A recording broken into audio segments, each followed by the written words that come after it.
Olá pessoal, vamos ao nosso estudo bíblico. Nesta oportunidade vamos estudar Carta a Filemon os versos 1 até o 7, que corresponderia a uma introdução a esta pequena carta, ou talvez até um bilhete, de Paulo a Filemon, estando Paulo numa prisão. O assunto parece ser particular, carta dirigida especificamente a uma pessoa. No entanto, ela é estendida a um grupo maior, seja a Áfia, possivelmente esposa de Filemon, seja a mais um obreiro da igreja e para toda a igreja. Então, a carta que inicialmente parece ser particular, não é. Ela tem a sua extensão para a comunidade de fé que se reúne na casa de Filemon.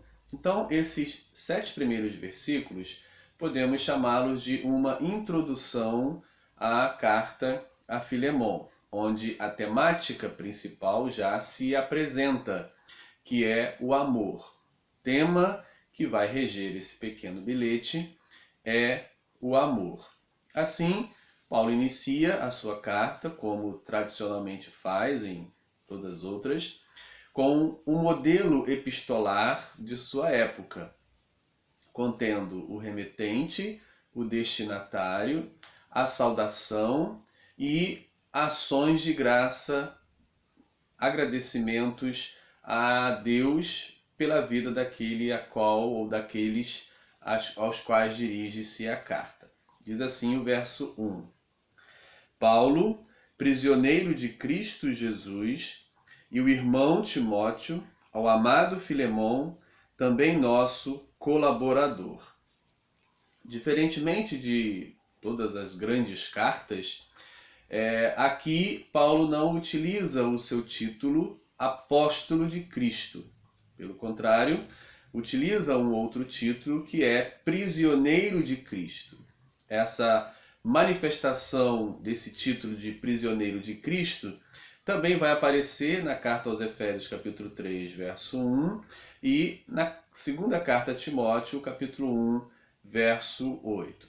Ao longo da carta, poderemos observar a ênfase na sua prisão, o que nos leva a concluir que no momento de escrever essa carta, Paulo está preso e, dentro desta prisão, continua em oração e até mesmo com as visitas que recebe, sendo ativo ensinador da palavra, que nós vamos observar ao longo do estudo desta pequena carta a Filemon. Também, como acontece nas outras cartas, com exceção da carta aos Romanos, Paulo apresenta um segundo remetente. Timóteo aqui é apresentado não como coautor da carta, mas como co-remetente. E isso, com exceção da carta aos Romanos, vai aparecer nas outras também. E se dirige como caríssimo, como amadíssimo, amabilíssimo Filemon, que é apresentado também como colaborador. A palavra grega utilizada, sinergos, traduzido como colaborador, vai ser utilizado em várias cartas, em vários momentos por Paulo, para indicar aquele que pertence à equipe de evangelização que está sob a liderança do apóstolo. Assim, por essa palavra, a gente percebe que Filemon participava dessa equipe de evangelização e sob a liderança do apóstolo Paulo. É muito provável que esta pequena comunidade cristã que está na casa de Filemon pertence à cidade de Colossos, cidade a qual Paulo não tinha fundado a igreja. A igreja foi fundada por Epáfras, como na carta aos Colossenses, capítulo 1, verso 7, indica que eles foram instruídos na palavra por Epáfras. Nomes como Onésimo e o outro nome que aparece aqui na saudação Arquipo, estão presentes na carta aos Colossenses, como obreiros, como irmãos ativos na obra. Isso nos leva a compreender que a casa de Filemon estava em Colossos. Como Paulo provavelmente não foi o fundador da igreja de Colossos, mas sim Epáfras, porque ele revela que os colossenses não conhecem ele face a face, e isso está no capítulo 2, verso 1 da carta aos Colossenses, e que Epáfras foi o fundador, e Filemon também é um dos fundadores, como a gente observa aqui, é provável que esses irmãos tenham tido contato com Paulo em Éfeso, quando ele, durante alguns anos, esteve nessa cidade principal da Ásia Menor, com uma escola, ensinando, evangelizando e ensinando e formando evangelistas e obreiros que foram, provavelmente, voltando para as suas cidades ou ao longo da Ásia Menor, evangelizando e fundando igrejas. Então, essa observação é importante a partir da carta aos Colossenses, de que em Colossos a igreja não conhecia face a face a Paulo. No entanto, Epáfras, Filemon e outros obreiros o conheciam a partir do contato possível na cidade de Éfeso, na escola paulina ali formada, segundo nos instrui o livro dos Atos dos Apóstolos. Então esse termo colaborador indica participante da equipe evangelizadora de Paulo, e o contato provavelmente se deu em Éfeso, uma vez, como já tenho dito, os colossenses não conhecem Paulo face a face. Bem, o versículo 2 acrescenta a esta saudação a Filemon a Áfia e a irmã Áfia e a Arquipo, nosso companheiro de lutas, e a igreja que está em sua casa. Então, é muito provável que essa irmã Áfia seja esposa de Filemon. E também há probabilidade muito grande dela ter acompanhado seu esposo no período em Éfeso, na escola paulina, segundo o livro de Atos, é uma hipótese bastante considerável. E também Arquipo é apresentado como companheiro, como participante dessa equipe evangelizadora de Paulo, sob a coordenação de Paulo, sob o aprendizado de Paulo, e ao indicar companheiros de lutas, também indica esse caráter do trabalho evangelístico de hostilidade, né? Ou seja, havia muita hostilidade, era como se estivesse numa luta diante das oposições. Então, destaca-se nessa apresentação dos destinatários essas características da vida de evangelista, da vida de obreiro, de missionário, daquele que leva a palavra do Senhor, e as dificuldades que se encontrava no ambiente hostil da época para se prosseguir na evangelização. E aí no verso 3 vem a saudação: graça e paz a vós outros da parte de Deus, nosso Pai, e do Senhor Jesus Cristo. Já indicada no verso final do verso 2, que na casa de Filemon havia uma pequena comunidade. E isso já mostra também uma condição social e econômica um pouco mais elevada de Filemon. Primeiro, por ter uma casa grande o suficiente para abrigar uma pequena comunidade de irmãos, que seja 20, que fosse 30, mas mesmo assim era uma casa acima do padrão de pessoas pobres e simples daquela época. E também o fato dele ter escravos, como se vai indicar adiante, também revela que ele tinha uma condição social e econômica mais elevada naquela cidade. E assim, tem a igreja numa pequena comunidade na sua casa, não é toda a igreja, as igrejas se reuniam em casas, então é muito provável que na cidade de Colossos houvesse várias casas que recebiam a igreja de Cristo. Então, várias pequenas igrejas locais reunidas em casas, em várias casas, e na de Filemon, uma entre várias.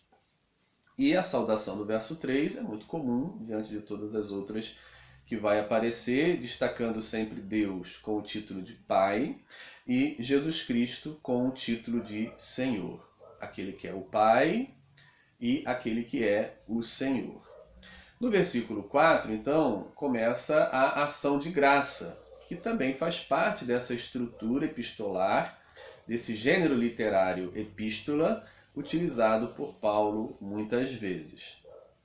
E é dito: dou graças ao meu Deus, lembrando-me sempre de ti nas minhas orações. É uma expressão que lembra bastante os Salmos, né? Dou graças ao meu Deus. E também faz referência ao ministério que Paulo também exercia da intercessão. Mesmo estando preso, aproveita o tempo para orar pelos seus colaboradores que estão livres da prisão e ativos no trabalho evangelístico, pastoral, missionário. Então ele sempre lembra deles em suas orações para que sejam fortalecidos e não venham a desanimar. O versículo 5, então, começa a se apresentar a temática da carta. Estando ciente do teu amor e da fé que tens para com o Senhor Jesus e todos os santos. Então, uma vez o remetente, Paulo, e corremetente Timóteo, os destinatários, especialmente Filemon, Áfia e Arquipo e toda a comunidade que está em sua casa. A carta deveria ser lida diante da igreja também. O assunto que a princípio era particular se torna também comunitário. Problemas particulares se tornam também problemas comunitários. E a ação de graça no verso 4 e no verso 5 inicia-se então a apresentação do tema. Estou ciente, conheço as duas características importantes que ele vai destacar: a fé e o amor. Essa díade paulina está dentro da tríade paulina, que conhecemos a partir de 1 Tessalonicenses capítulo 1, verso 3 e 4, que é a fé, o amor e a esperança. Essa é a tríade paulina. Aqui apresenta então a díade paulina: fé, amor. Fé para com Jesus, o objeto da fé é o Senhor Jesus Cristo, e a fé aponta para um momento no passado onde aderimos a Cristo, onde cremos em Cristo, onde colocamos em Cristo a nossa confiança. E essa fé iniciada no ontem se realiza no presente por meio do amor. Então, a fé e seu objeto, Jesus Cristo. O amor e seu objeto, os santos. A expressão santos era uma expressão para designar os discípulos, os irmãos e as irmãs em Cristo que participavam da comunidade. Então, era um termo utilizado para os discípulos e discípulos de Jesus. Os santos eram, então, os crentes em Jesus que participavam das igrejas. Então, o objeto do amor de Filipense é os irmãos e as irmãs. São eles a quem ele dirige o amor. Continuando no verso 6, para que a comunhão da tua fé se torne eficiente, no pleno conhecimento de todo o bem que há em nós para com Cristo. Esta fé precisa se tornar eficiente, eficaz. A fé se realiza no amor. A fé revela-se no amor. Isso está bastante parecido com o que Paulo mesmo disse em Gálatas capítulo 5, verso 6, que as obras, o amor é a realização prática e visível da fé, como também está coadunado com o pensamento de Tiago, que as obras, o amor, as boas obras, que é a realização prática do amor, realiza-se, torna-se a fé eficiente, senão ela está morta, sem produtividade. Então a fé se realiza no amor, e o amor se manifesta nas boas ações para com os irmãos e para com todos à nossa volta. Então, o desejo de Paulo, a oração de Paulo, é para que esta fé de Filemon e de todos os irmãos a qual ele se dirige se torne eficiente. E como que ela se torna eficiente? Como ela se torna eficaz? Na prática do bem. No bem que está ao alcance de nós. Em todo o bem que está ao nosso alcance realizar. E quando nós realizamos o bem que está ao nosso alcance, o fazemos para Cristo, em prol de Cristo. Cristo é o alvo final de todas as nossas boas obras. É para Ele que louvamos e adoramos quando realizamos essas boas obras, como, por exemplo, o próprio juízo final de Mateus, capítulo 25, a partir do verso 31. Estive com fome e me deste de comer. O alvo final sempre é Cristo, e quando fazemos para as pessoas, fazemos para Cristo. Ele é o alvo final. E é o que ele diz aqui. Para que a comunhão da tua fé se torne eficiente, para que a fé se torne prática, eficaz, tenha efeito, tenha fruto. E como isso acontece? A partir do conhecimento que temos de todo o bem. Ou seja, ao conhecer o bem possível, o bem praticável, e realizarmos esse bem que está ao nosso alcance, ou seja, que há em nós, que está em nosso alcance, para com Cristo, que é o alvo da nossa boa obra, é o alvo final. Verso 7. Pois, irmão, tive grande alegria e conforto no teu amor, mais uma vez a palavra amor, que vai aparecer várias vezes nessa pequena carta. Pois, irmão, tive grande alegria e conforto no teu amor, porquanto o coração dos santos, dos irmãos e das irmãs, tem sido reanimado por teu intermédio.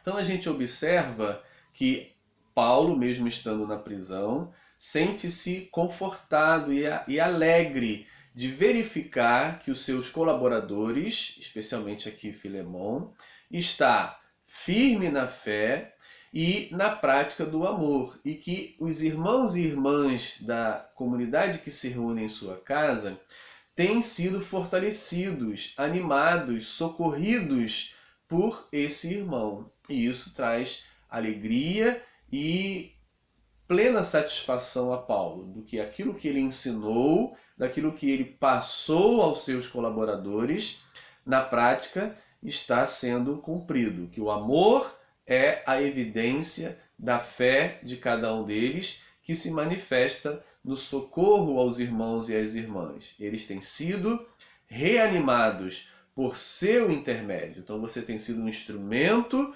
para que, na prática do amor, os irmãos e as irmãs que se reúnem na sua casa se tornem fortalecidos. E com isso, ele conclui essa introdução à carta com remetente, destinatário, saudação, ação de graça e o tema principal, o amor, a fé que se realiza no amor. E vai adiante nos próximos versículos que vamos estudar nos próximos vídeos, solicitar, fazer um teste sobre esse amor. Até que ponto esse amor de Filemão realmente é profundo, grande, seguro no pedido que ele vai fazer para com o escravo fugido de Filemão e que veio a encontrar Paulo na cidade onde ele está preso. E assim, nos próximos vídeos, vamos continuar desenvolvendo essa temática presente nessa pequena carta a Filemão. Um grande abraço.